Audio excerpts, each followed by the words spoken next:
how have you been? How have been your weekend? Everything and all. Wow, I hope everyone is having a blissful day. My name is Olamide Olale, and here with me I have my lovely co-presenter, and who he is?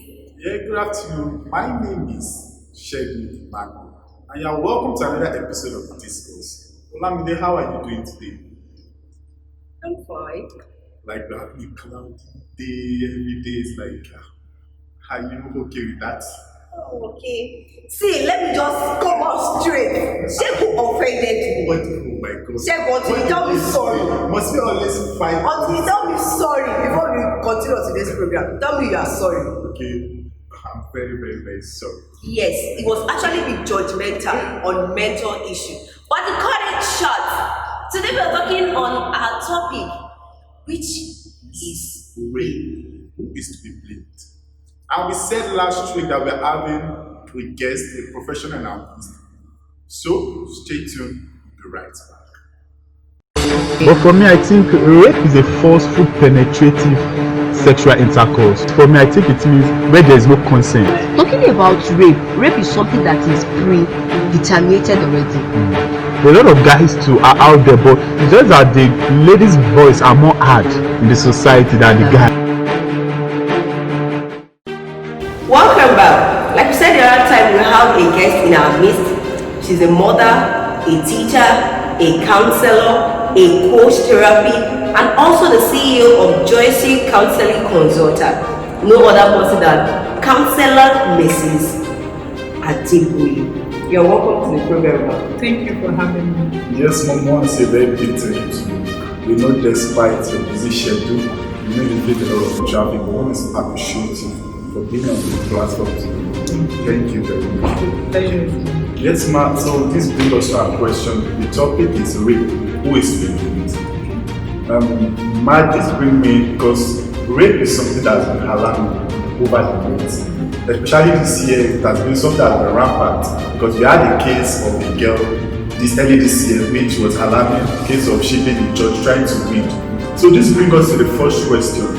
What is the safety of the ladies? Because she being in the church, is it that there's nowhere that is safe for ladies? Or what do you think could have happened in that scenario? Thank you very much for your question. Fine. Recently we had news and information about this incident of rape, and it has been a great concern to every stakeholders, especially professionals.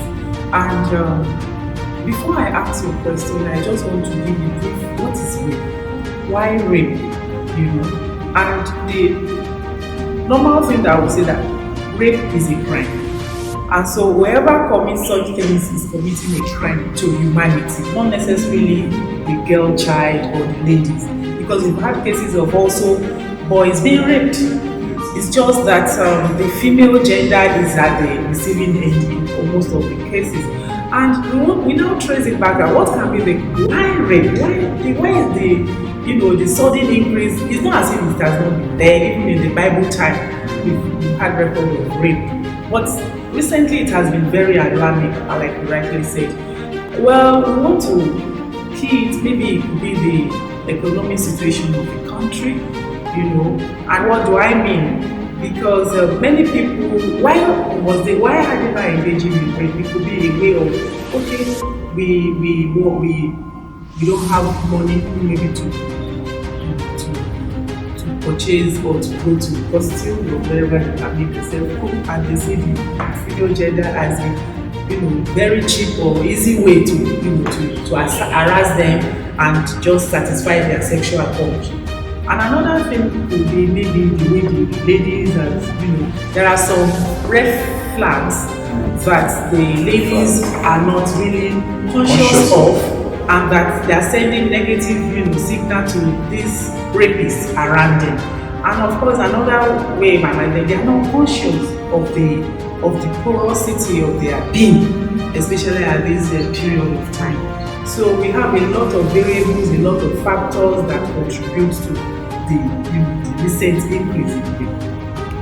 Okay, ma'am, I want to just because, like you said, it's not only boiled down to because why is it that we the guy, our voice is not heard in the society, because we have a lot of guys who also are involved in this sexual assault. But why is it that it's mostly ladies that their voice is more heard? Because we've not seen a case whereby people protest and campaign like the lady, like guys, okay, let's stop rape. But why is it that it's mostly, I'm so sorry, because I'm a guy, so because I want to know that why is that it's the lady's voice that is more heard? Okay, you know, naturally we want to see the female gender as the, you know, the weaker vessel, those that doesn't really have voice to say. And so we have a lot of NGOs, a lot of people coming together to kind of a safe havens for the ladies. So you see, because we are always at the receiving end, and so we have a lot of organizations crying and, you know, making ways that ladies are secured, are safe. And another thing that I think I might not be right, that maybe the male genders are not, they feel that, oh, how can I come out? You know, they are not that confident and bold to say, ladies rape me. Well, why then is gender equality? Like they will say, but in this case, there's nothing like.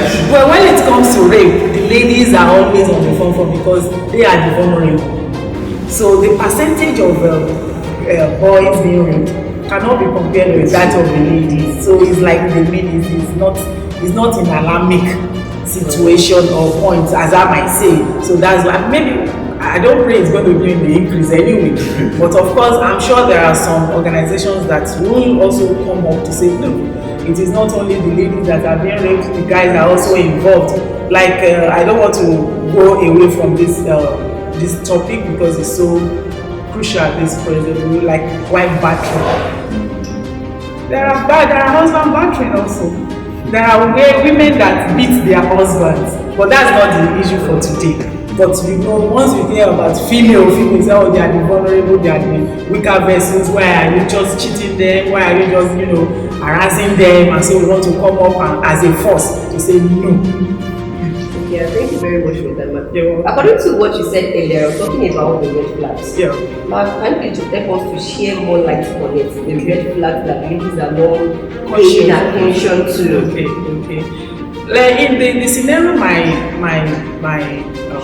Shegun painted of a lady in Benin City that was raped, and one of the things that she was not conscious of was this fact that she was not conscious of the lonely environment for her as a girl. When you're moving into an environment that you discover that you are alone as a lady, you take precautions. While I was growing up, I grew up in Lagos, in Afuluku area, and there are a lot of boys, there are a lot of pilots around that. Unconsciously, I just felt that, and there were a lot of stories of kidnappings and rape.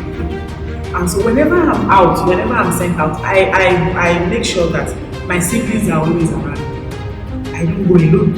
So when you are going to a very environment, you don't go alone, or you let people know that, oh, I'm going this way, so that maybe in the next 30 minutes or whatever, you check on me or I call you. So that is one.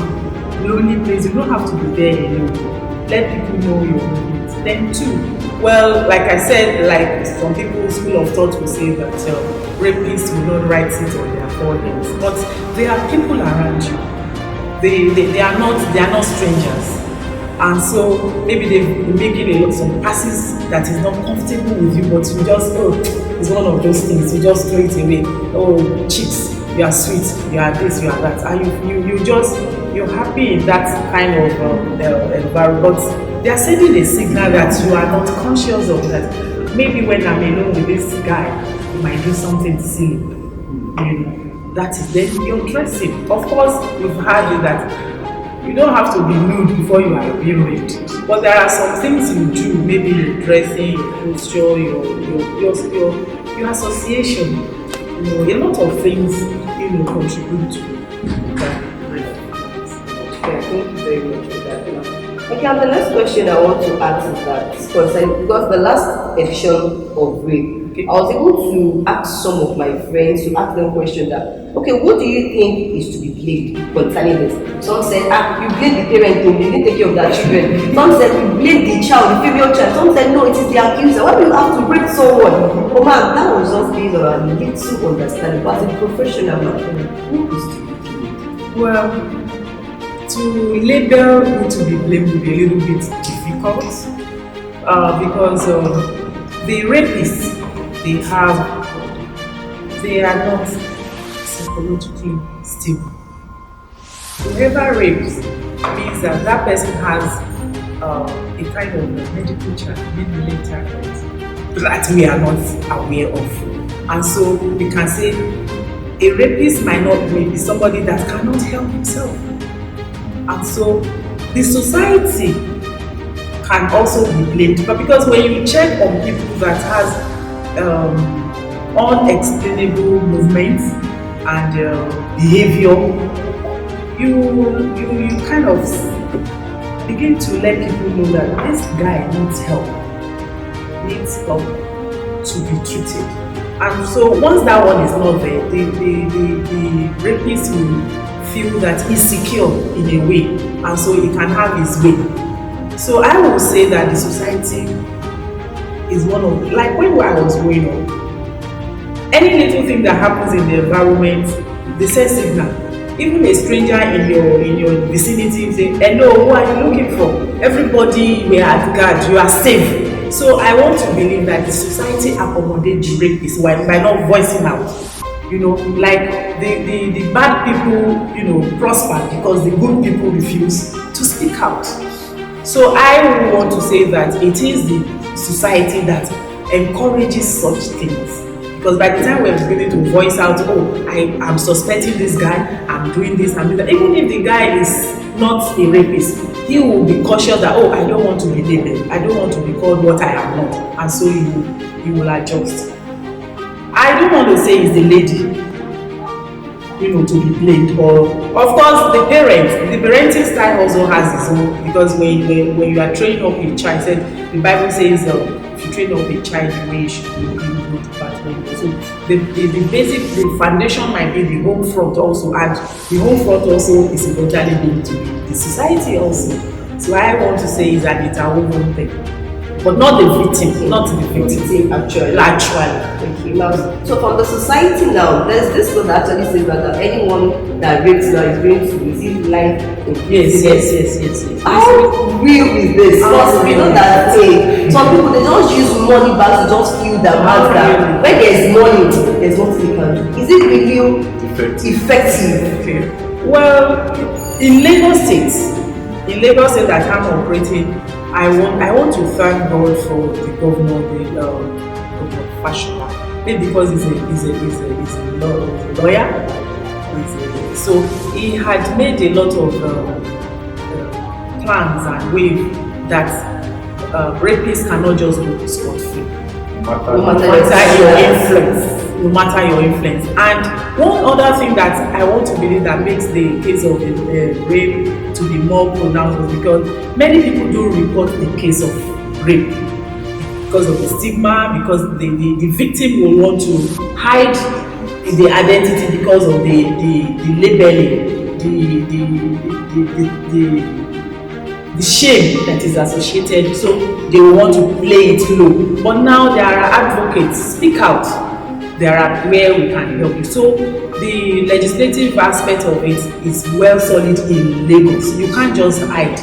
Once it is, because we have centers where once it's reported, they make a quick, examination to confirm that actually rape occur. And once that is, they keep the identity of the victim. It is the rapist name that will fly in the air, so you can't run anywhere.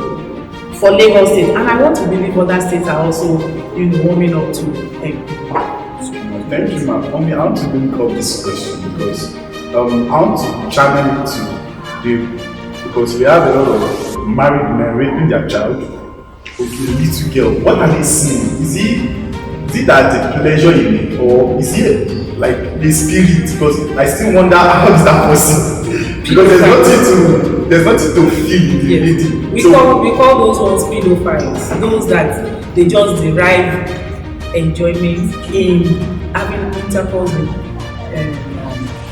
children that are below 18, 18 upwards are adults. So they are pedophiles, and they are the uncles, the brothers, the maids, the drivers, the fathers, unfortunately. So like I said earlier on, I said they are in need. They are psychologically they need help. But unfortunately, we don't realize that, we don't know. But once they are identified, we can always refer them to the appropriate contact. They themselves might not even know that they are having problems. Some, of course, know that they have this unexplainable urge when they see children, but they cannot explain it. They can't help themselves. But if there are some that go ahead and seek for counselors, for psychologists, I need help. I don't know how I feel when I see ladies those are the ones that are not living in denial. They go for help. But there are majority of people that feel because the children are vulnerable, they can't speak, and they don't need to pay for them. They don't need to pay for the service. They are cheap, so they easily go in for them, and they first of all send a kind of that they love them, they attract them, they give them what the children want, maybe sweets, maybe chocolate or anything, and the child feels secure with them, not knowing that she is in a danger zone. But the mother, like we said earlier, the parenting style of the mother must be very vigilant and be there, asking questions, probing questions, giving sex education to children from age 2. If anybody touches your private part, let me know. It is your sacred area. Do not anybody touch. If anybody touches, daddy, brother, let me know, because I love you, mommy love you. That is having communication, establishing that fact with your child. So she will open up, he will open up, because we've had even boys being messed up by drivers, maids, and all that. Okay, for the few years I've been on Happy, I've had some friends. Okay. They've been in this situation, and yet they are traumatized, psychologically derailed, academic-wise. Some of them even feel that they are not emotional. But some people don't actually know that it's because of what they've been through in the past. So now, because from my little knowledge on counseling, anything that has implication, you always have a counseling group. Exactly. So what are the counseling groups that can fit in for these people? Because I believe that it is not something that is going to be. Is it on the part of the victim or the? Not about the victim, those that went through it. How can they actually put it to their unconsciousness for them to actually get right to some certain point? Like we have the psychological reactions of victims, and we live by it. Anything that is not shared, especially to professionals, psychologists, counselors, you'll be living in trauma for the rest of your life. In fact, some also have it difficult to keep relationship, because whenever they see the opposite sex, that plays again, they will not want to have a stable and established relationship. So my advice to them is for them to just be themselves and let them know that they are not alone in that problem. Once you know that, once they realize that, oh, this has happened to people and they came out of it, I also will come out of it. You understand? Like the UNICEF report in 2015, it says that 1 in 4 girls and 1 in 10 boys in Nigeria had experienced sexual violence before the age of 18. So when you let these people know that, okay, 1 out of 4 girls, 1 out of 4 boys, now how many millions are we in Nigeria? Meaning that they are running into millions. So you are not alone.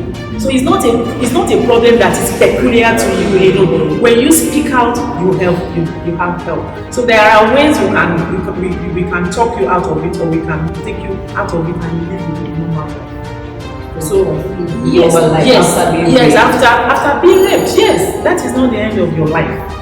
It's just a phase. It's something that is an accidental thing that happens to your life.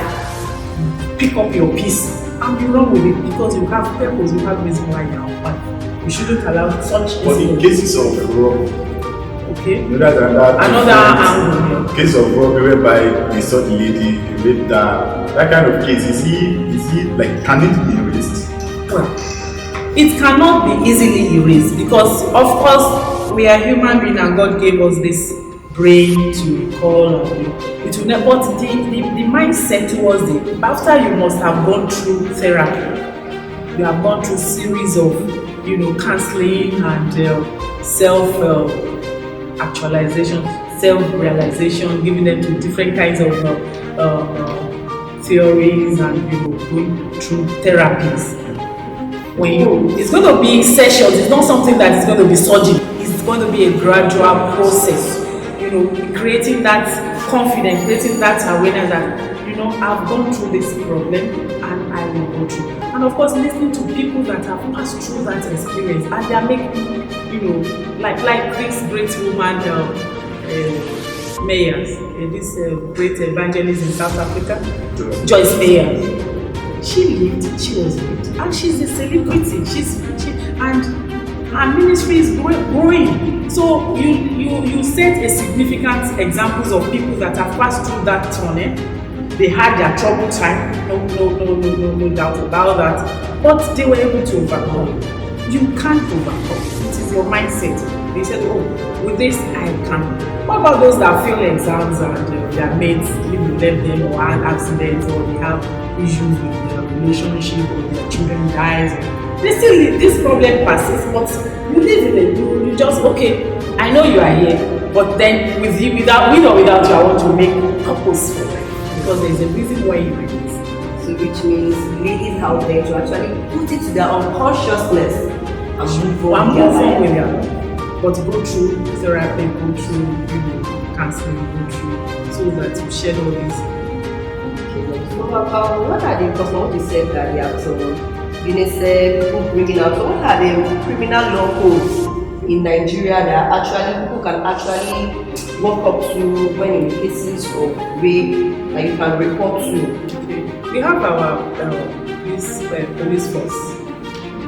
Yes, because we have sections, we have departments where you can go to violence or rape and area. The people there are not naturally police people, they are professionals. It's just that they are under the canopy of the police force. So they also, give the professional advice or skills to victims. So my advice is that when the victim should not be afraid or feel shy, walk up to police and tell them this, and they have been saddled with the responsibility that once any report is made, they get to the next agent that will, the medical aspect that will take care of them, then the psychologists that will work on their emotion, their moral, their behavior and everything. They settle the needed, and once it is established, then it is charged to law, to court. Like that. But because of what is happening, I told you earlier on, they try to cover up the image of the victim and for security reasons. Because if it is not done, the rapist may have gang and I want to come back and say, you. And some family members of the rapist, I want to also cover up the name of the family, and so they might want to set up to get back at the victim. So all these parameters have been taken care of so that the victim can actually be bold to save the victim. Which means even if you have the money or not, you can save. I want to help us advise parents, rapists, help us advise them and what are what they can do. To the parents, like you said, what are what they can do to safeguard their children, and to the rapists, just help us advise them. Okay, so before that, before solution a question, and also being ladies, we are more prone to this, and also especially ladies on campuses now. How can we come out of this? How can we save ourselves? Is it that even though some they work late at night, it still happens? How can we save ourselves from this situation? And when it happens, where can we report? Being on campus. Well, for ladies, my advice is number one, ensure you know the kind of friends you keep. If you know your friend, that this friend has some unquestionable movement of character, stylishly walking.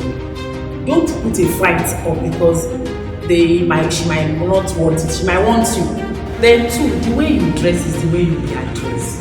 If you dress politely like a Christian lady, even if they come and your response to them, you know that it is a no. That is two. Then three, of course, from the family, I'm sure the Yoruba that not your many tongue, that is what you have been trained with. Do not just throw all those training, all those parenting advice that you have been giving into the air. I'm no more under their monitoring. No, it is to safeguard you. Don't throw it away and always communicate. You must have a friend in your mother, especially your mother. Create a friend in your mother and let her know what you are going through, so that she will be able to put you through. Oh, I think I have what is happening. I can conclude what is happening, what's the result. So do this, do that. When you do that, then God, do not let God be let him be. Join Christian association or campus.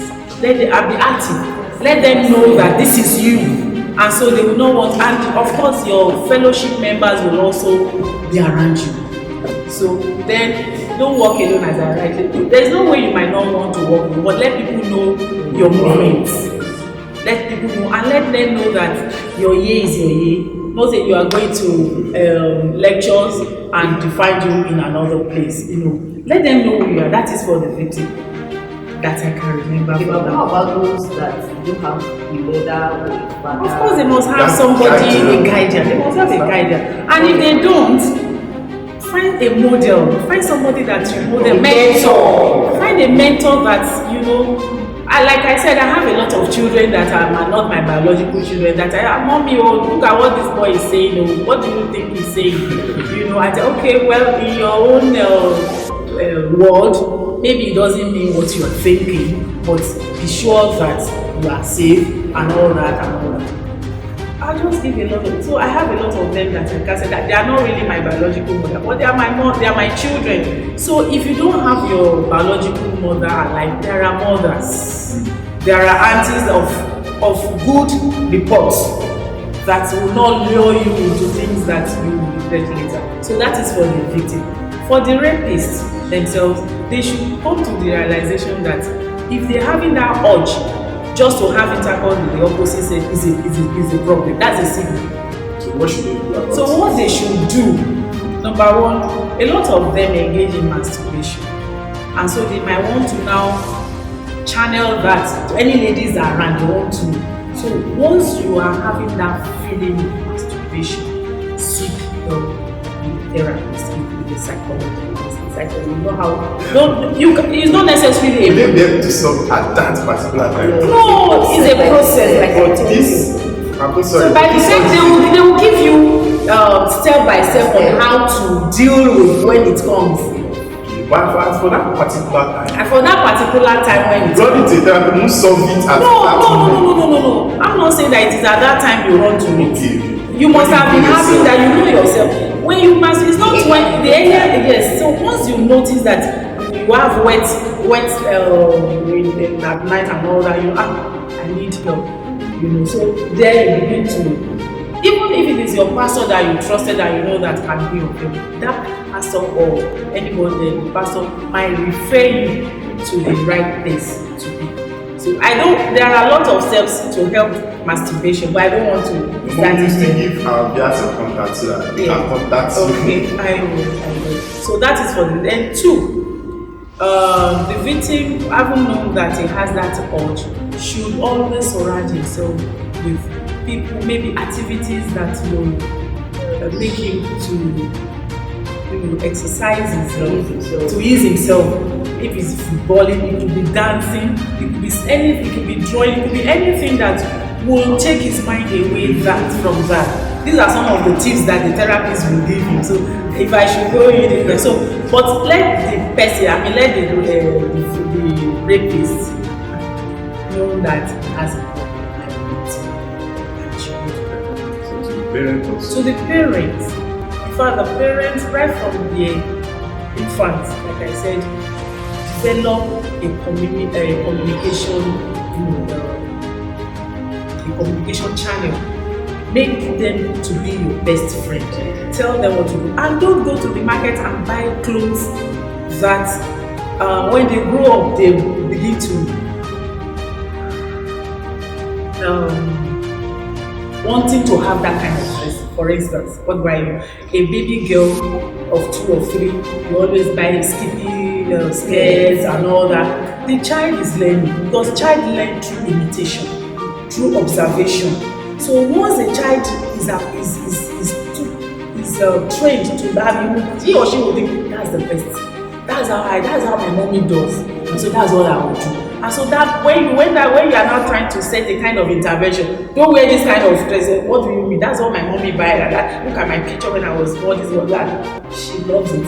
And that kind of a cloth is a signal to people that are around them. Okay, that is one for the mother. Then the mother should also be very vigilant of the brothers, the uncles, and all that. Don't say go and meet your uncle. When you discover that your male child, your female child is always in a particular uncle, hugging my baby, my girl, don't allow that. It's a sin. Don't do it. I'm not saying that. Is it a signal to the child or to the mother? That's what you're trying to say. Well, it's a signal to the mother that through attachment, something might be going underneath. Buying a lot of gifts. The girl is not celebrating birthday for Christ's sake. You buy a lot every time you are coming. It's a way to penetrate. The girl will feel that of course we have seen fathers that are into that. Once a wife will know her husband. Once a wife notices that something is going on, she should be there to save the baby, the child. The mother is the royalty. How can you report on campus? Well, on campus, I believe, where I don't want to, if I should mention my university, Unilag, we have counseling consults. We have a place there that students go to report or to get counselors and make a mentor. So they can go there and as counselors we have this ethic that's confidentiality.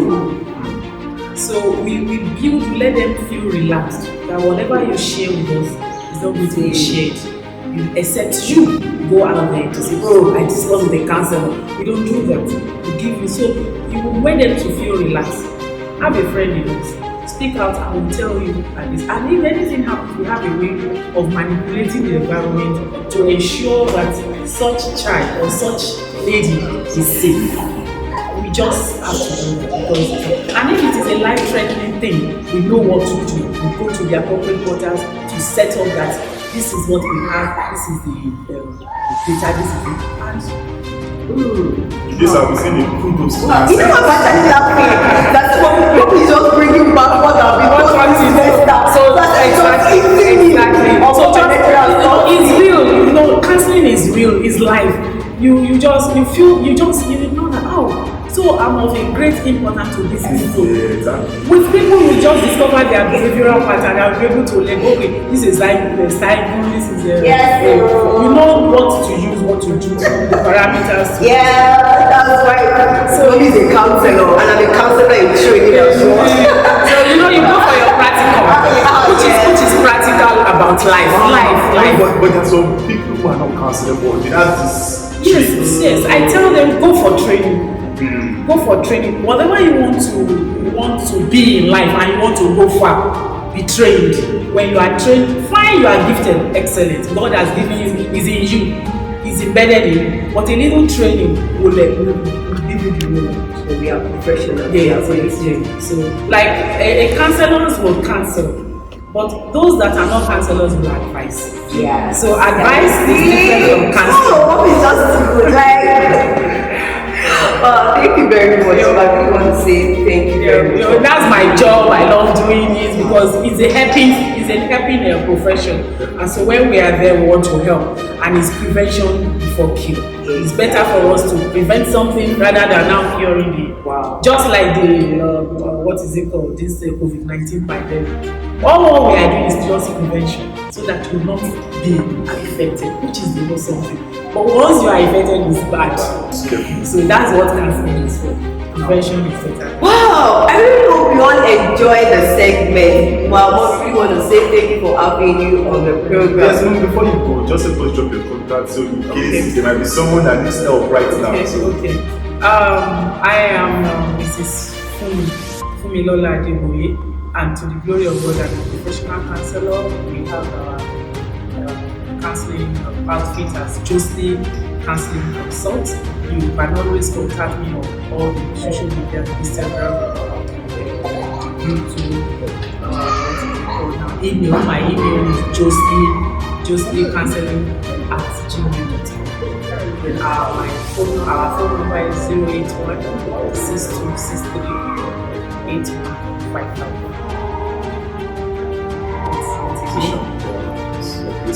My Instagram is Jolsy. Thank you very much, man. I'm so grateful for your time. So and my WhatsApp, the WhatsApp people are also the same. Okay, thank you very much. Wow, that was a lovely one. Stay tuned, we'll be right back. Well, when it comes to rape, the ladies are always on the front because they are the vulnerable.